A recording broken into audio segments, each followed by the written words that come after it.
इम्तियाज जलील यांच्या गाडीवर हल्ल्याचा प्रयत्न झाला। छत्रपती संभाजीनगरमध्ये एमआयएम कार्यकर्ते आक्रमक झाले। जलील यांच्या रॅलीला आधी काळे झेंडे दाखवण्यात आले, त्यानंतर नाराज एमआयएम कार्यकर्त्यांकडून हल्ल्याचा प्रयत्न करण्यात आला। कार्यकर्त्यावर पोलिसांनी सौम्य लाठीचार्ज यावेळी केला।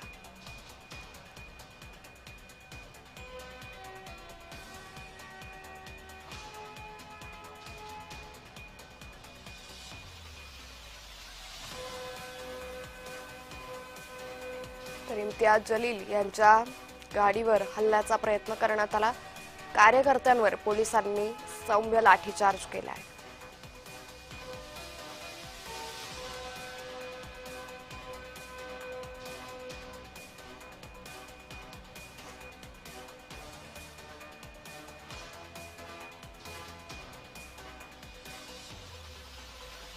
तर आधी इम्तियाज जलील यांच्या रॅलीला काळे झेंडे दाखवण्यात आले आणि त्यानंतर जलील यांच्या गाडीवर हल्ल्याचा प्रयत्न हा करण्यात आला।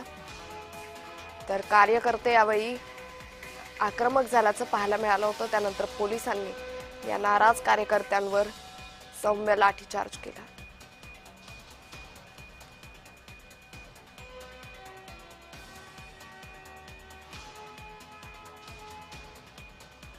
दुपारी जी एमआयएमची रॅली चालू होती त्याच्यामध्ये माजी खासदार इम्तियाज जलील होते। काही लोकांनी त्या ठिकाणी येऊन विरोध करून हल्ला करण्याचा प्रयत्न केला। त्याच्यामध्ये आम्ही कायदेशीर कारवाई करून गुन्हा दाखल करत आहोत।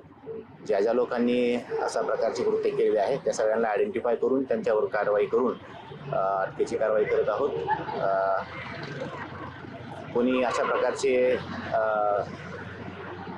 कायदा हातात घेण्याचा प्रयत्न करत असेल तर त्याला बिलकुल सोडलं जाणार नाही। कठोरात कठोर आम्ही कायदेशीर कारवाई त्याच्यामध्ये करू। हल्लेखोर सावे आणि शिरसाट यांनी गुंड पाठवलेले इम्तियाज जलील यांचा हा गंभीर आरोप आहे। हल्लेखोरांना सावे आणि शिरसाटांचं संरक्षण आहे। पोलिसांसमोरच आमच्यावर हल्ला झाल्याचं इम्तियाज जलील यांनी म्हटलंय। मी खालच्या पातळीचं राजकारण करत नाही, जशास तसं उत्तर देण्याची आमची तयारी असल्याचंही जलील यांनी म्हटलंय।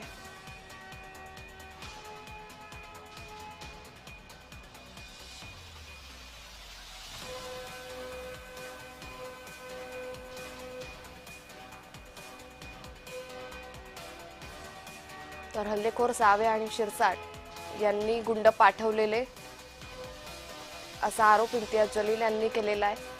तर इम्तियाज जलील यांच्यावर हल्ल्याचा प्रयत्न करण्यात आला आणि त्यानंतर इम्तियाज जलील यांनी हे आरोप केल्याचं पाहायला मिळतंय। हल्लेखोरांना सावे आणि शिरसाटांचं संरक्षण असल्याचंही इम्तियाज जलील यांनी म्हटलेलं आहे। ये जो गुंडे हैं ये वही लोग हैं जो लोकसभा और विधानसभा के अंदर अतुल सावे और संजय सिरसाट के बोलने के ऊपर ये सारा खेल खेल रहे थे। ये सारा खेल जो है उन्हें ऐसा लगता है कि सत्ताधारी पक्ष का हमारे पास समर्थन है तो हम पुलिस प्रशासन सबको अपनी जेब में रखेंगे और सड़क के ऊपर आकर गुंडागर्दी करेंगे करके। तो ये सब चीजें जो है हम पुलिस के ऊपर छोड़ रहे हैं। पुलिस ने इसको अच्छे तरीके से हैंडल करे और अगर नहीं करती है तो फिर आगे की कार्रवाई हम देखेंगे। इम्तियाज जलील हा एक नंबरचा खोटारडा माणूस आहे। ब्लॅकमेल करण्यामध्ये सर्वात माहिर असलेला हा इम्तियाज जलील आहे। जे कार्यकर्त्यांनी हल्ला केला ना त्यांनी यासाठी केलंय की याच्यासाठी जीवाला जीव देणार ते कार्यकर्ते होते, परंतु पैसे घेऊन तिकीट विकले, त्या कार्यकर्त्याला देशी धडू लावलं आणि त्याचा संताप ते व्यक्त करतात। पण जशी करणी वैसी भरणी हे आज इम्तियाज जलीलला पाहायला मिळालं। दरम्यान जलील यांनी केलेले आरोप मंत्री अतुल सावे यांनी फेटाळलेत। त्यांनी फोनवरून नेमकी प्रतिक्रिया काय दिली आहे पाहूयात। इम्तियाज जलीलने स्वतःचं आत्मपरीक्षण करावं। जे लोकांनी त्यांच्यावर हल्ला केला ते सगळे एमआयएमची मंडळी होती, जे एमआयएमचे माजी नगरसेवक होते। त्यांना तिकीट दिलं नाही आणि दुसऱ्यांना तिकीट दिलं, त्यांनी व्यवहार करून तिकीट दिला असा त्यांचं ॲलिगेशन आहे। आणि त्यांच्यावर त्यांना माहिती होतं त्यांना अटॅक होणार आहे तर त्यांनी पोलीस प्रशासनाकडून प्रोटेक्शन का नाही मागितलं? तुम्ही भ्रष्टाचार करणार आणि नंतर म्हणणार या सगळ्या ज्यांनी त्यांच्यावर अटॅक केला त्यांचे नावं त्यांना माहिती आहे, त्यांनी गुन्हा दाखल करावा ना त्यांच्यावर। ते ॲलिगेशन माझ्या याच्यापैकी एकही माणूस माझ्याजवळ कधी होता का? आणि आम्ही त्या भागात निवडणूकच लढत नाहीये। इम्तियाज जलीलने स्वतःचं आत्मपरीक्षण करावं।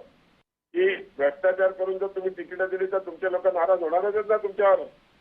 ज्या गुंडांनी त्यांच्यावर अटॅक केला, काय मागच्या तिकीट का दिलं मग त्यांना तुम्ही?